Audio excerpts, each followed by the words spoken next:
priazeň a podporu. Je to pre nás všetkých tá najlepšia motivácia.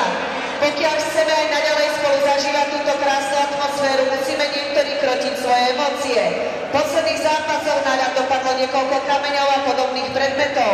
Vedenie ligy na to promptne zareagovalo a od dnešného dňa sa za podobné priestupky zvyšujú pokuty pre klub niekoľkonásobne.